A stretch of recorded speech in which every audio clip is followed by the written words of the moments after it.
बड़ी खबर आपको दे दे, बीएसएफ जवान जो अटारी वाघा बॉर्डर में फिलहाल भारत वहां से लौट आया है। जो पहले कब्जे में था, बीएसएफ जवान अटारी वाघा बॉर्डर से अब भारत लौटा है। कांस्टेबल पूनम कुमार अटारी बॉर्डर से लौट आए हैं।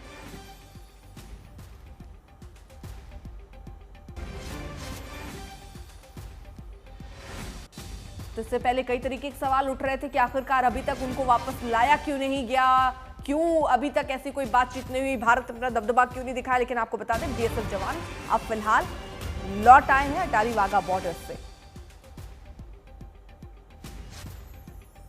ये तस्वीरें सोशल मीडिया पे काफ़ी वायरल हुई थी इस बीएसएफ जवान की। इनका नाम पूनम कुमार है। दरअसल ये कैप्चर कर लिए गए थे पाकिस्तानी सेना द्वारा और लगातार ये कहा जा रहा था कि कूटनीतिक प्रयास क्यों नहीं किए जा रहे हैं भारत द्वारा इन्हें वापस लाने के लिए। लेकिन अब प्रयास सफल हुए हैं और अटारी वाघा बॉर्डर से पाकिस्तान की ओर से इसे रिलीज कर दिया गया है। असीम बस्सी मेरे सहयोगी जुड़ गए हैं। असीम, क्यों इतनी देर लगी इस बीएसएफ जवान के वापस लौटने में, क्या वजह रही? क्या इस सीज फायर का इंतजार किया जा रहा था? देखिए, मैं आपको बता दूं कि जिस तरह ये इनअडोटेंटली हमारा बीएसएफ जवान पाकिस्तान टेरिटरी में गया और रेंजर्स ने इसको कैप्चर किया था, तो उसके बाद से मुझे लगता है क्योंकि लगातार टेंशन बहुत एस्केलेट कर गया था दोनों मुल्कों में। ऐसा भी कहा कि एस्केलेशन इतना बढ़ गया था कि ड्रोन अटैक्स तक पाकिस्तान ने किए, इंडिया ने भी बहुत ज्यादा जवाबी हमला किया, उनके कई बेसेस को भी नष्ट किया। सो एस्केलेशन बहुत ज्यादा था। तो मुझे लगता जब डीजीएमओ मीट्स वगैरह हुई और थोड़ा सा कूल डाउन हुआ और सीज फायर हुआ, उसके बाद ठीक है, मैं आपको रोकूंगी। शिवानी मेरी सहयोगी जुड़ गई हैं तमाम जानकारी के साथ। शिवानी, क्या डिटेल्स मिल रही हैं इस बीएसएफ जवान की रिलीज के बारे में? क्या कूटनीतिक प्रयास की वजह से ये संभव हुआ है?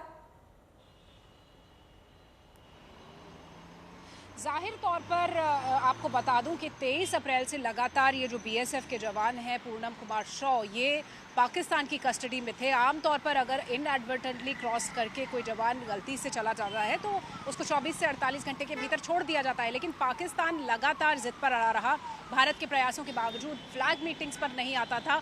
और अब ऑपरेशन सिंदूर के बाद एक बार फिर ये जाहिर हो गया है कि किस कदर नुकसान पाकिस्तान को हुआ है, जिसके बाद कूटनीतिक तौर पर और मिलिट्री ऑपरेशन के नज़रिए से भारत ने कड़ा प्रहार किया है पाकिस्तान के ऊपर। और उसके बाद ये फैसला किया गया और अब पीके शॉ जो बीएसएफ के जवान हैं, जो 23 अप्रैल से पाकिस्तान की कस्टडी में थे, उनको अब भारत भेज दिया गया है। और लगभग 10:30 बजे के आसपास ये हैंडिंग ओवर हुई है अटारी बॉर्डर पर, जहां पर अब पीके शाह को सकुशल भारत सौंप दिया गया है। तो ये बड़ी उपलब्धि है। एक बार फिर ऑपरेशन सिंदूर के बाद इसे कहा जाए कि एक अहम डेवलपमेंट हुआ है, क्योंकि हर कोई चिंतित था अपने जवान की घर वापसी के लिए। और अब 23 अप्रैल के बाद अब पीके शाह भारत लौट चुके हैं। तो फिलहाल आपको बता दें, बीएसएफ जवान अटारी वाघा बॉर्डर से भारत लौट आए हैं। कई तरीके के सवाल भी उठ रहे थे, लेकिन जिस तरह के हालात भारत और पाकिस्तान के बीच बने हुए थे और ऐसे में थोड़ा मुश्किल ज़रूर लग रहा था, लेकिन बातचीत लगातार चल रही थी। शिवानी, जिस तरह से भारत ने सीज फायर किया और जिस तरह से ये हालात बने हैं, पाकिस्तान क्या अब ये कोशिश कर रहा है कि वो ये दिखाए कि देखिए हम कहीं से ये नहीं चाहते कि चीज़ें बिगड़ें? क्या इसी दिशा में उठाया गया ये भी कदम माने?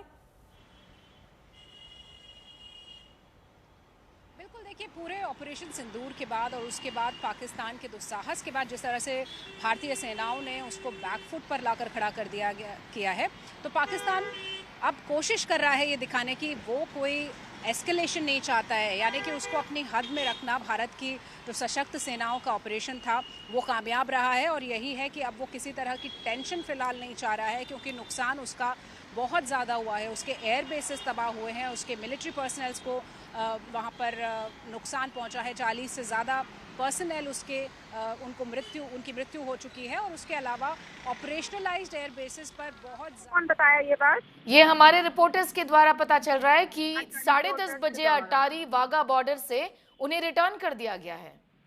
तो मैम, मैं पहले बीएसएफ के डिपार्टमेंट से किसी सर से बात करती हूँ, उसके बाद मैं आप लोग से बात करती हूँ, क्योंकि मुझे इसके बारे में बीएसएफ के थ्रू ही इंफॉर्मेशन है, ये बीएसएफ के थ्रू ही इंफॉर्मेशन है कि वो वापस कर दिए गए हैं 10:30 बजे। जी जी, ठीक है मैडम, मैं बात करती हूँ उन लोग से, फिर मैं आपको बता रही हूँ। ठीक है जी, लेकिन अगर ये जो खबर जो ठीक है, शिवानी मेरी सहयोगी जुड़ी हुई हैं तमाम जानकारी के साथ। शिवानी, कोई भी कॉन्फर्मेशन करने को तैयार नहीं है, वजह क्या है इसकी? अभी थोड़ा वक्त लगेगा क्या?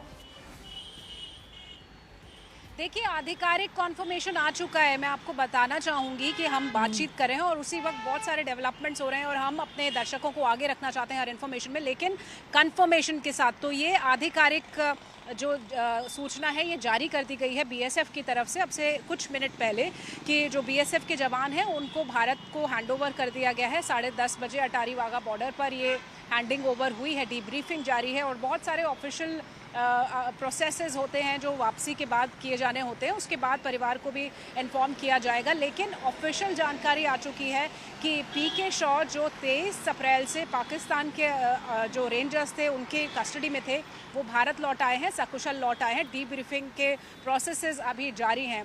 तो ये आधिकारिक पुष्टि है जो बीएसएफ की तरफ से आई है कि 10:30 बजे पीके शॉ भारत आ चुके हैं।